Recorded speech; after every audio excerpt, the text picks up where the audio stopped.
આભાર આપનો। અને હવે વાત કરવી છે એ આંદોલનની જે છેલ્લા 32 દિવસથી ચાલી રહ્યું હતું। વ્યાયામ શિક્ષકોનું આંદોલન, ભરતી વધારવાની તેમની માંગ હતી, પરંતુ આખરે આ આંદોલન સીએમ સાથેની બેઠક બાદ સમેટાઈ ગયું છે। 3 મહિનાનો સમય આપવામાં આવ્યો છે, કમિટીની રચના કરવામાં આવશે અને કમિટીના સૂચનોના આધારે નિર્ણય લેવામાં આવશે। પરંતુ જો સંતોષકારક નિર્ણય નહીં આવે તો ફરી આંદોલન કરવામાં આવશે, એ ચીમકી પણ આપવામાં આવી છે। શરત સાથે આંદોલન સમેટાયું છે। आज रोज छेल्ला 32 दिवसथी जे व्यायाम शिक्षकोनी कायमी भरतीने लईने खेल सहायको द्वारा जे आंदोलन चाली रह्युं छे अंतर्गत क्रीडा भारती,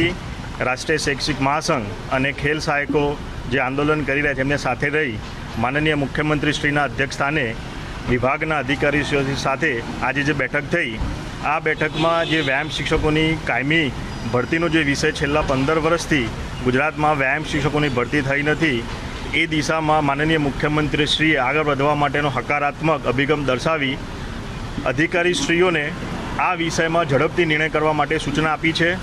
आगामी समय में आ दिशा में आगळ वधवा माटे एक कमिटीनुं गठन पण थशे अने एक कमिटी अंतर्गत जे नीतिगत निर्णय करवाना छे ए आवनारा 3 महीना में सरकार आ दिशा में आगळ वधी अने निर्णय करशे, ए प्रकारनी चर्चा माननीय मुख्यमंत्रीश्री साथे थई छे। आज 1588 जे खेल सहायको छे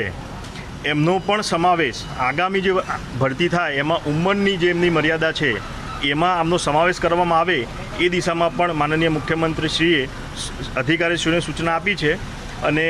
ए संदर्भे आज खेल सहायको साथे पण आ विषयमां चर्चा कर्या बाद जे 32 दिवसथी आंदोलन चाली रह्युं छे ए आंदोलन हाल पूरतुं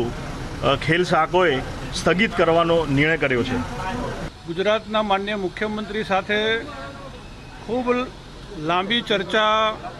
खेल सहायकोनी कायमी भरती बाबते थई छे। छेल्ला 32 दिवसथी गुजरातना खेल सहायको आंदोलनों करी रह्या हता। क्रीडा भारती अने राष्ट्रीय शैक्षिक महासंघे पण एमने सपोर्ट कर्यो हतो। आजे माननीय मुख्यमंत्रीए जे प्रकारे उपस्थित अधिकारीओने जे दिशा निर्देश कर्यो छे एना उपरथी अमने एवुं लागे छे के आंदोलन करी रहेला तमाम खेल सहायकोने न्याय मळवानो छे। कारण के माननीय मुख्यमंत्रीए अधिकारीओने स्पष्ट दिशा निर्देश कर्यो छे के एक पॉजिटिव रीते आगळ वधी अने कमिटी बनावो अने कमिटीनी अंदर पण अधिकारीओ होय, राष्ट्रीय शैक्षिक महासंघना प्रतिनिधि होय, क्रीडा भारतीना प्रतिनिधि होय અને ખેલ સહાયકના પણ આંદોલન કરી રહેલા એકાદ બે પ્રતિનિધિ હોય, આ પ્રકારની એક કમિટી બનાવી અને જે પ્રકારે આંદોલનના વિષયો હતા એ વિષયોને ન્યાય મળે અને એના માટે NEP 2020 અને RTE આની જોગવાઈઓને ધ્યાનમાં રાખી અને આગળ શું કરી શકાય। સીએમ સાહેબ સાથે પહેલાં વાત કરેલી છે અને મુખ્યમંત્રી જે આપણા ડિંડોર સાહેબ છે એમની સાથે પણ વાત કરી હતી, પણ જે આજની અમારી જે બેઠક હતી એની અંદર એજ્યુકેશનને લઈને સરસ રીતે બેઠક થઈ। એ એટલા માટે કહેવું પડે કે આજે ક્રીડા ભારતી, શૈક્ષણિક મહાસંઘ,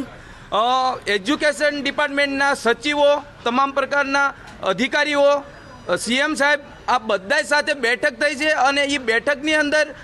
અમને એવો વિશ્વાસ છે કે અમારો જે પ્રશ્ન હતો છેલ્લા 15 વર્ષથી કાયમી વ્યાયામ શિક્ષકોની ભરતી કરવામાં નથી આવી,